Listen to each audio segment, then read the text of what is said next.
Hello friends, welcome to another video. Friends, आज की video में हम Korean drama flower of evil के एपिसोड 13 का स्टोरी एक्सप्लेनेशन करेंगे।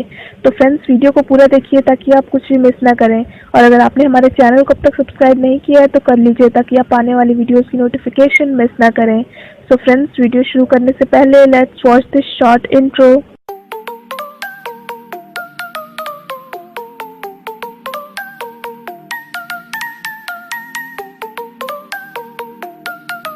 एपिसोड 13 की शुरुआत फ्लैशबैक सीन से होती है जहां 1997 में हीसोंग एक डॉग को मार देता है और झूठा नाटक करने लगता है कि उसने डिप्रेशन में आके ऐसा किया।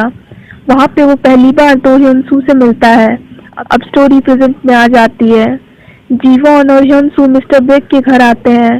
जीवॉन कहती है कि उसे ह्योनसू के बारे में सब कुछ पता है पर वो हर हाल में उसका साथ देगी। जीवॉन मिस्टर बेक से पूछती है कि असली हीसोंग कहाँ है, तो मिस्टर बेक उसे हीसोंग के पास ले जाते हैं जहां वो बेड पर लेट के नाटक कर रहा होता है।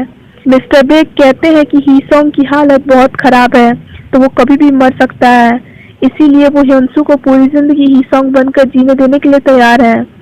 तो ह्योनसू मिस्टर बेक से कहता है कि 10 बज गए हैं और इस समय वो पहले गाप्योंग में जाने वाला था और ये बात सिर्फ मिस्टर बेक को ही पता थी, जीवॉन के अलावा। तो अगर सांगचुल वहां पे ह्योनसू को मारने आया तो इसका मतलब यही होगा कि उसे ये बात मिस्टर बेक ने बताया है। जीवॉन कहती है कि उस लोकेशन पर पुलिस सांगचुल का वेट कर रही है। ह्योनसू कहता है कि उस दिन किसी ने सांगचुल को कॉल करके बताया था कि वो पुलिस से मिलने वाला है, पर यह बात ह्योनसू ने सिर्फ मिस्टर बेक को ही बताई थी। इसका मतलब ये है कि मिस्टर बेक ह्योनसू को मारना चाहते हैं ताकि उनकी असलियत लोगों को पता न चले। तो मिस्टर बेक कहते हैं कि वो ये क्या बकवास कर रहा है। जीवॉन कहती है कि जैसे ही सांगचुल पकड़ा जाएगा मिस्टर बेक को भी पुलिस स्टेशन आना होगा। तभी डिटेक्टिव चॉय ह्योनसू को कॉल करके बताते हैं कि सांगचुल वहां नहीं आया है बल्कि वहां घर का केयरटेकर आया है।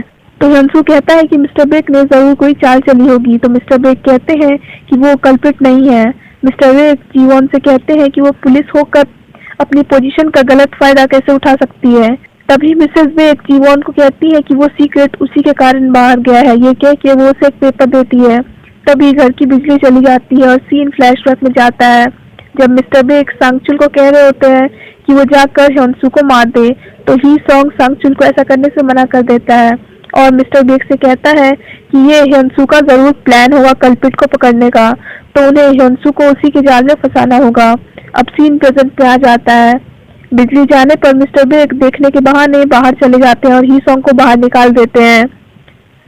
मिसेस बेक जीवॉन से कहती है कि उनकी मेड ने ही ये सीक्रेट बाहर किसी को बताया होगा और जॉब छोड़ दी। तो ह्योनसू पूछता है कि मिसेस बेक उससे क्या छुपाने की कोशिश कर रही है। तो मिसेस बेक कैंडल लाने के बहाने वहां से चली जाती है। तभी कुछ गिरने की आवाज आती है तो ह्योनसू भी उसके पीछे जाता है और चीजें उठा के रख देता है वापस। जीवॉन कहती है कि उसे कुछ अजीब लग रहा है। तभी लाइट आ जाती है। जीवॉन मिसेस बेक से पूछती है कि लाइट जाने से हीसोंग को खतरा नहीं होगा क्या। तो मिस्टर बेक आके कहते हैं कि उसे बैटरी बैकअप से कनेक्ट किया गया हुआ है तो वो 6 घंटों तक उस बैटरी से जिंदा रह सकता है। हीसोंग पार्किंग लॉट में जाके मेट के बाल ह्योनसू के गाड़ी में डाल देता है। ह्योनसू और जीवॉन मिस्टर बेक के घर से चले जाते हैं।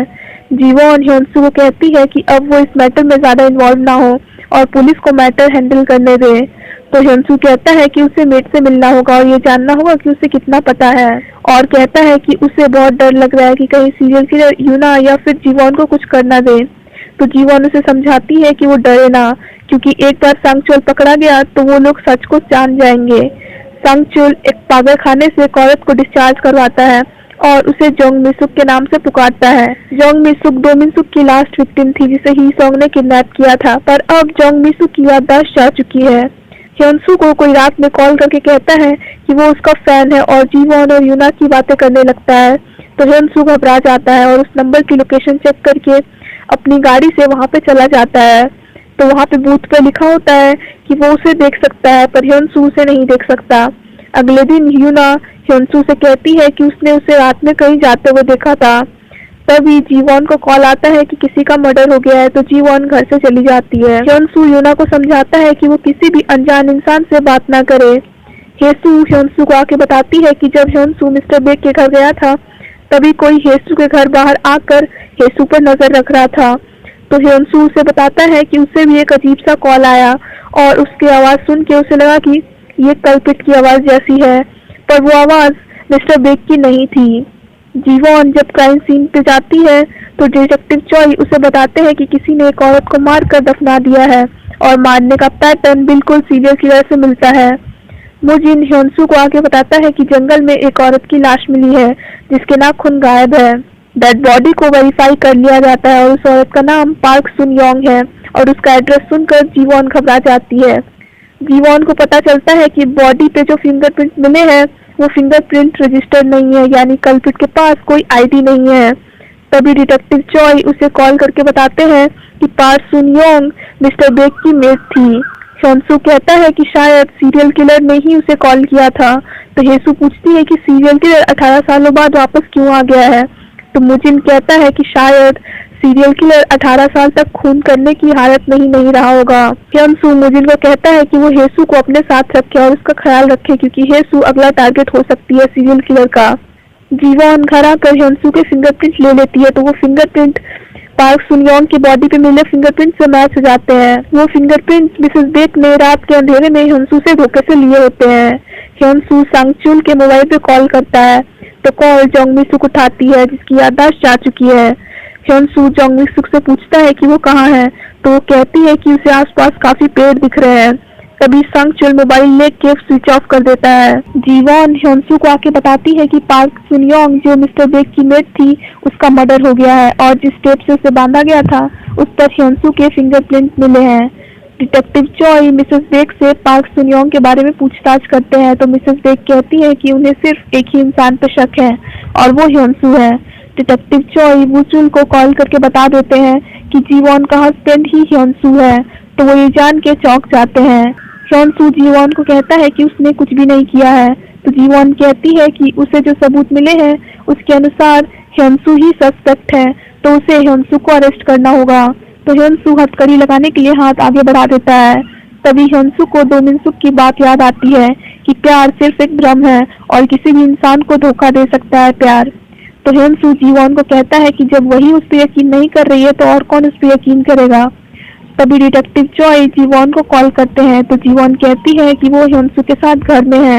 ह्योनसू घबरा कर मोबाइल फेंककर जीवॉन के गले पे चाकू लगा देता है और कहता है कि अब वो किसी पर भी यकीन नहीं करेगा। पुलिस घर आकर देखती है तो सीसीटीवी में ह्योनसू जीवॉन से सीसीटीवी बंद करवा देता है और यहीं पे एपिसोड खत्म हो जाता है। So friends that's it for this video. I hope आपको वीडियो पसंद आई होगी। अगर आपको वीडियो पसंद आई हो तो वीडियो को लाइक कीजिए, हमारे चैनल को सब्सक्राइब कीजिए, साथ साथ बेल आइकन भी प्रेस कर दीजिए ताकि आप आने वाली वीडियोस की नोटिफिकेशन मिस ना करें। So friends thanks for watching this video. Bye bye and take care of your health.